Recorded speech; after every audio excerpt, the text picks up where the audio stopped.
Hello, family. Welcome to Father Don's Crazy Podcast, weekly talk, video chat, whatever you want to call it. So glad you're here. I started thinking yesterday about what to talk about. Thought it might be a little dangerous, but you know what? I'm going to do it. So here we go. So first, two stories, because I love to tell stories. So the first story comes from my discernment to be a priest, right? It was my very first summer assignment, and some of you have heard this story before. It was my very first summer assignment, and the priest I was with put me in his car the first night I was there and started driving me around. And I was like, what are we doing? He's like, I'm showing you the geographical boundaries of my parish. I was like, oh, okay. I was like, why are we doing that? And he goes, because you need to know as a pastor and a priest that all the souls in that geographical boundary are your responsibility to get to heaven. All the souls to get to heaven are my responsibility. I was like, that's a big responsibility. He said, yeah, it is a pretty big responsibility. And I'll be honest with you. When I was first asked to be pastor here, it was one of the first things I said to Bishop. I said, I can't be responsible for that many souls. It is a lot of souls, and I've only been a pastor for 19 months. And now you want me to be a pastor of a lot of souls. And he's like, you can do it. I was like, okay. But the whole idea is just so you know, all a pastor's position comes from the bishop, right? So he gives me a region to take care of. That is his responsibility. So all the souls in 15 counties of Pennsylvania are Bishop Senior's responsibility to get those souls to heaven, right? So to help him with that, he creates parishes and puts priests in charge of the souls of that parish to help him get them all to heaven, right? And then if we go even further, we have the metropolitan or archbishop. In Pennsylvania, it's Philadelphia, but it's all the diocese of Pennsylvania, is that region. He's responsible for all those souls. The Pope is responsible for all the souls, in the world. And if you think about it, the Archdiocese of the Military Service, biggest diocese in the world, because they have posts and barracks and places all over, forts all over the world. And those places the priests at those places are responsible for the souls on those forts and barracks and posts and whatever. And so they have a big responsibility. So pray for Father Albertson and all the military chaplains, because they have a very, very big job. So it's a little overwhelming every time I think about, and I think about it every day. Listen to me. Every day I think about, what am I doing today to save a soul in this parish? Not just the Catholic souls or the Protestant souls or the Christian souls, but every soul. Think about it, pray about it every day. It should be, as a parish, our main priority. The most important thing we do as a family is making our family grow so that they can get to heaven, right? Because that's our job. It's our job to share the love of Christ with our neighbors, our friends, so that we can all be in heaven, right? We all want to be in heaven at that big Pizza Hut buffet in the sky and just have a wonderful time. So we got to think about that as a parish. There's other things to think about, and this Lent might be a good time to think about it. It's important to have relationships with good Christian brothers and sisters. It's important to spend time with family.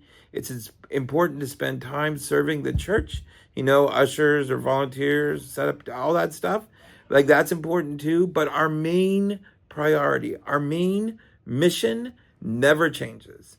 For any Christian, to be honest, it's to introduce people to Jesus and together fully follow him. Now I'm going to tell another story, and I'm going to reveal a secret. So that mission statement that I use, that's on all our banners and our website and our everywhere, right? I didn't come up with that.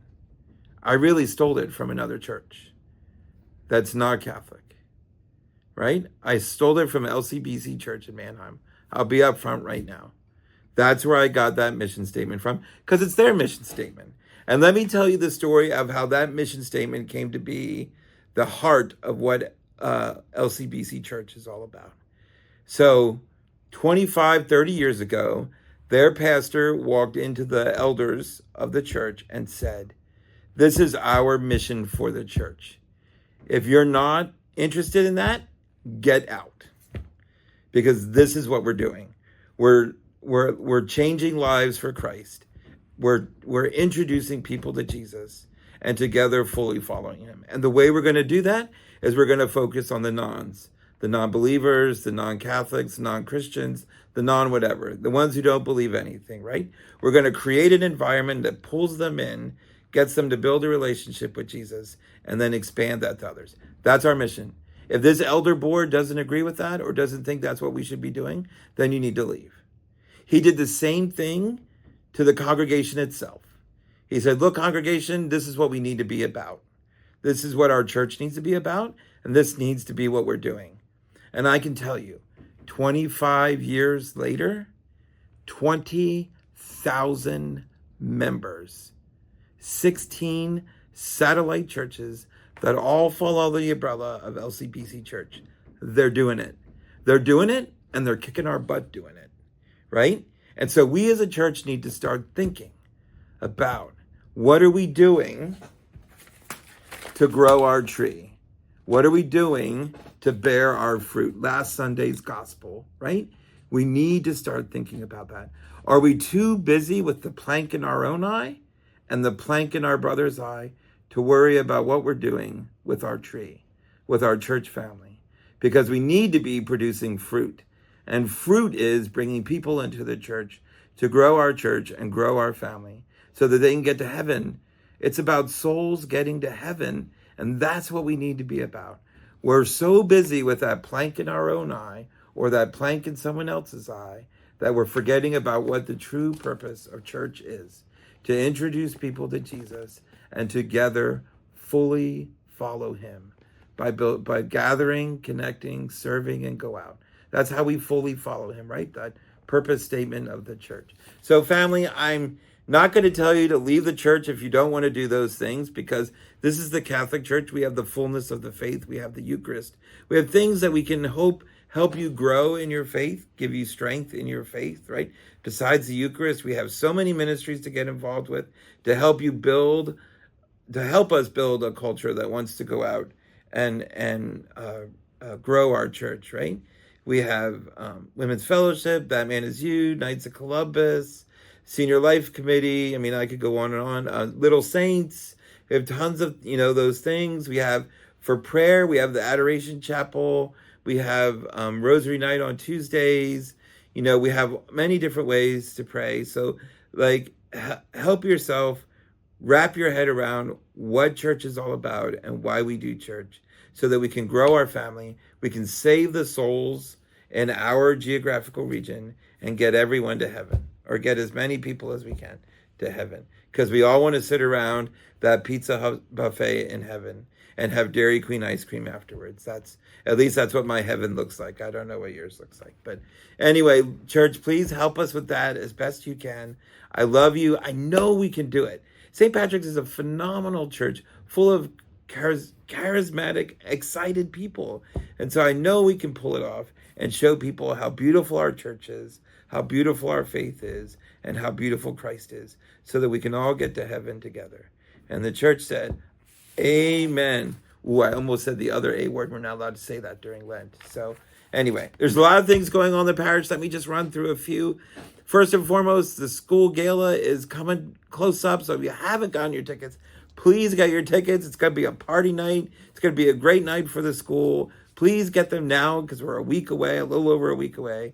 It's going to be a great night. We have 40 hours coming up, Sunday, Monday, Tuesday night at 7 o'clock.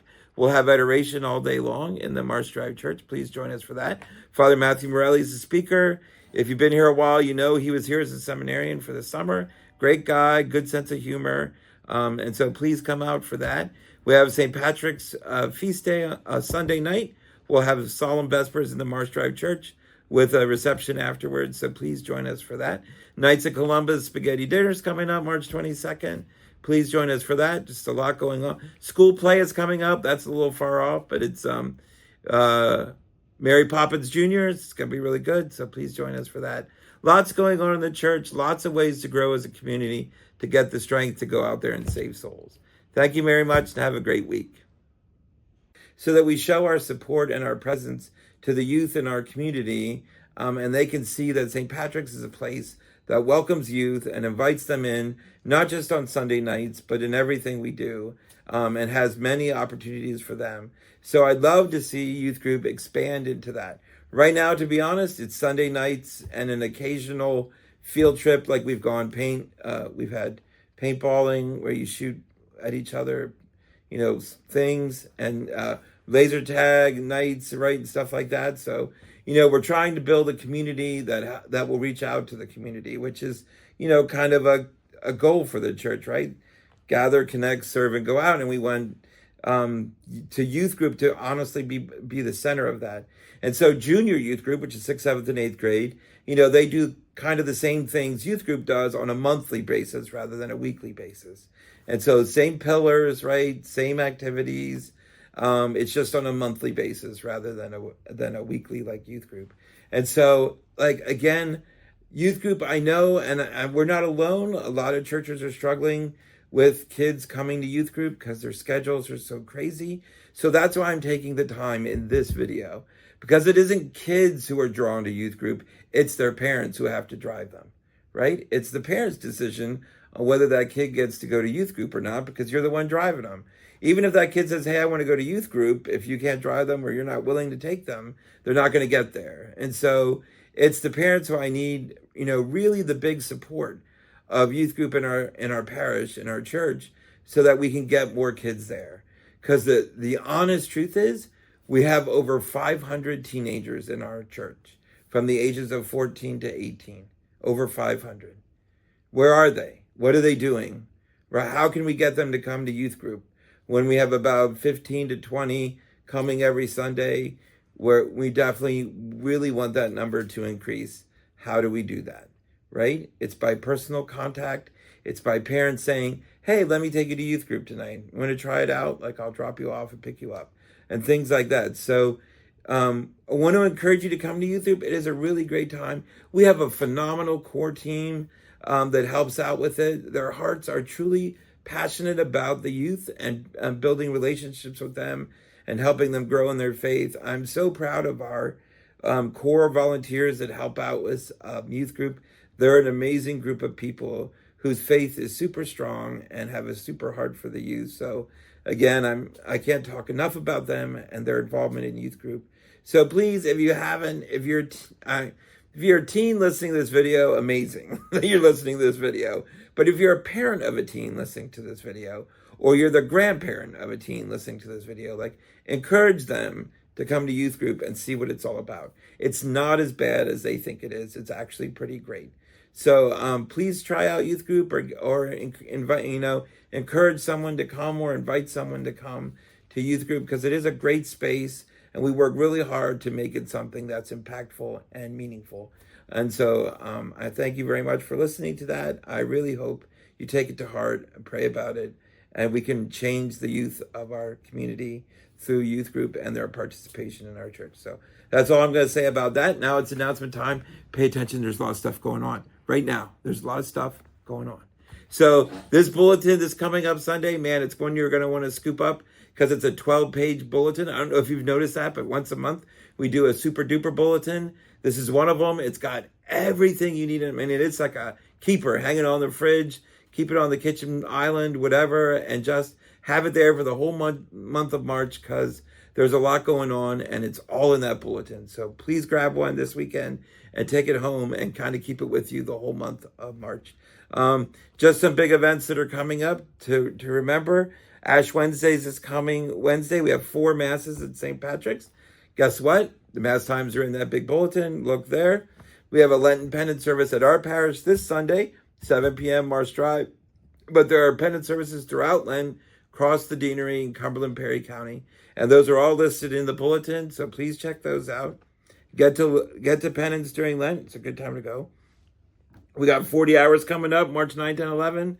Father Matthew Morelli, he's a friend of the parish. He was here this summer as a seminarian. Really, he'll be really good. He's a good guy. We have St. Patrick's Vespers coming up on the 16th, Sunday the 16th, 7 p.m. here. I think 7 p.m. I think it's 7 p.m., maybe 6:30. Check the bulletin that you're going to hang on to. Like, that's where the time is. We have a beautiful sung Vespers, and then we have a little party afterwards because it's Sunday and we can party on Sunday. So we'll have that. March 15th, the day before that, is the big gala for the school.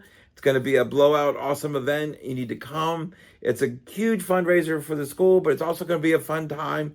Just gather as a parish and as a school community and have a great time, having some fun and raising some money for the school.